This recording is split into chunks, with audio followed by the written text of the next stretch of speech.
Día quinto. La inesperada muerte de Juan Pablo I.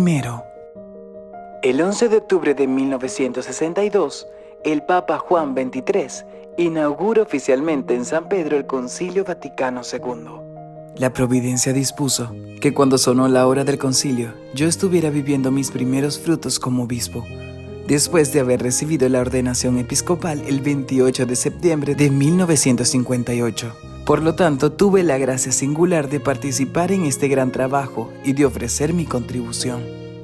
De esta manera, desde los primeros pasos de preparación, pasando por las diferentes etapas de su desarrollo, hasta llegar a la fase de aplicación de los compromisos, el Vaticano II constituyó el fondo, el clima y la inspiración central de mis pensamientos y de mis actividades como pastor de la iglesia particular a la que la bondad del Señor me había llamado. He tenido la especial fortuna de poder tomar parte en el concilio desde el primer al último día. Esto no estaba en absoluto previsto, porque las autoridades comunistas de mi país consideraban el viaje a Roma como un privilegio que era administrado discrecionalmente por ellos. Así pues, si en semejantes condiciones me fue posible participar en el concilio desde el comienzo hasta el final, puede juzgarse con razón que fue un don especial de Dios. Cuando comencé a tomar parte en el concilio, era un joven obispo. Recuerdo que al principio mi sitio estaba cerca de la entrada de la Basílica de San Pedro, pero desde la tercera sesión en adelante, es decir, desde que fui nombrado arzobispo de Cracovia, fui colocado más cerca del altar. Durante la primera sesión del concilio, siendo aún obispo auxiliar de la arquidiócesis de Cracovia, tuve ocasión de agradecer al cardenal Giovanni Battista Montini el generoso y magnífico regalo que la arquidiócesis de Milán había hecho a la colegiata de San Florián en Cracovia: 3 campanas nuevas, un regalo simbólico elocuente, incluso por los nombres de las campanas: Virgen María, Ambrosio Carlos Borromeo y Floriano. El 13 de enero de 1964 fui designado arzobispo metropolitano de Cracovia. El nombramiento se hizo público poco después, y el 8 de marzo, en el domingo Laetare, tuvo lugar mi ingreso solemne a la Catedral de Wejhełm.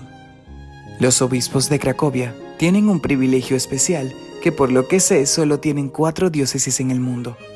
Consiste en llevar el llamado racional, un signo que en su forma externa recuerda al palio. En Cracovia, en el tesoro de Wejhełm, se conserva el racional, regalado por la reina Eduvigis. En sí mismo, este signo no dice nada, adquiere significado solamente cuando lo lleva el arzobispo. Entonces da a entender su autoridad, y precisamente porque tiene esa autoridad debe servir. En cierto sentido, se puede ver en él un símbolo de la pasión de Cristo y de todos los mártires. Mientras va emergiendo cada vez más en su patria y en el extranjero, su figura de pastor atento a los problemas de la actualidad y capaz de dialogar, al tiempo que tiene la capacidad de sostener con firmeza sus ideas, se ha estimado que sus viajes fuera de Polonia entre 1962 y 1978 fueron alrededor de 50. En mi escudo episcopal, que es una ilustración simbólica del texto evangélico citado más arriba, Juan 19 del 25 al 27, el lema Totus Tuus se inspira en la doctrina de San Luis María Guignon de Montfort. Estas 2 palabras expresan la pertenencia total a Jesús a través de María. Totus tuus ego sum, et omnia mea sunt. Escribe San Luis María y traduce: soy todo tuyo, y todo lo que es mío te pertenece a ti, mi dulce Jesús, por María tu Santa Madre. La doctrina de este santo tiene una profunda influencia en la devoción mariana de muchos de los fieles y en mi propia vida. Es una doctrina vivida con una considerable profundidad ascética y mística, expresada en un estilo alegre y apasionado que a menudo usa imágenes y símbolos. La gran estima en que Pablo VI le tenía se hizo pública con la llamada a predicar en la Cuaresma de 1976. A principios de febrero de 1976 me telefonó Władysław Rubin para decirme que el Papa Pablo VI me rogaba que predicara los ejercicios espirituales en marzo. Tuve a mi disposición apenas 20 días para preparar los textos y traducirlos. El título que di a aquellas meditaciones fue Signo de Contradicción. Más que un tema, era un cierto sentido la palabra clave en la que confluía lo expuesto en las diversas meditaciones. Aquel encuentro con Pablo VI durante los ejercicios espirituales fue particularmente importante para mí, porque me di cuenta de lo necesario que es para el obispo de la prontitud para hablar de su fe donde quiera que el Señor se lo pida. Todo obispo tiene que estar dispuesto, incluido el mismo sucesor de Pedro, de la misma manera que Pablo VI tuvo necesidad de mi disponibilidad. Después de la muerte de Papa Pablo VI, el 6 de agosto de 1978, el análisis que pergeñó con unos amigos es casi profético. Me parece a mí, y esto se confirma por las declaraciones de muchas personas, que las necesidades de la Iglesia y del mundo piden un Papa muy espiritual. Esa tendrá que ser su primera e indispensable característica, de modo que pueda ser el padre de una comunidad religiosa. Asia, África, Indonesia y América Latina están luchando por nuevas situaciones problemáticas y buscarán un sucesor de Pablo VI que les pueda ayudar y antes que eso comprenda cuáles son sus dificultades.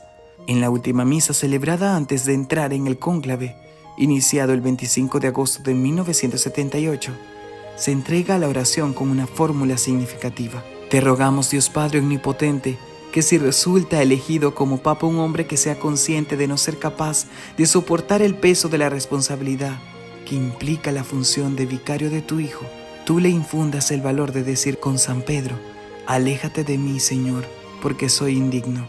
Pero si asumiera tal responsabilidad, dale tanta fe, esperanza y amor como necesite para llevar la cruz que le estás imponiendo. Y cuando el 26 de agosto de 1978 fue elegido Juan Pablo I, revela sus pensamientos con franqueza a los amigos. Creo que es un hombre ideal, gracias a su piedad y humildad, disponible a la acción del Espíritu Santo.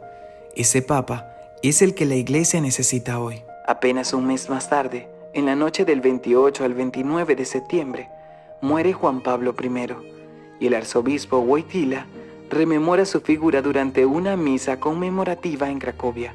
Todavía tengo frente a mis ojos, puedo ver ese día, el 26 de agosto, hacia las 6 de la tarde, cuando todo indicaba que los votos del cónclave estaban concentrados en el cardenal Albino Luciani. Veo su rostro mientras se levanta y se dirige hacia el cardenal Carmalengo, que se le va acercando. A la pregunta ritual: ¿aceptas? Él responde: acepto. E inmediatamente después de la elección del nombre, Juan Pablo I, la gran alegría en el primer lugar del Colegio de los Cardenales, luego de Roma, la alegría del propio Juan Pablo. ¿Cuánto esperábamos de él? ¿Cómo contábamos con él? Parecía responder a nuestras expectativas. Con toda su personalidad humana, pastoral, episcopal, papal, se había convertido así de rápido en quien estaba llamado a ser por su vocación. El 3 de octubre de 1978, toma el avión para regresar a Roma y el 14 del mismo mes entra otra vez en el cónclave.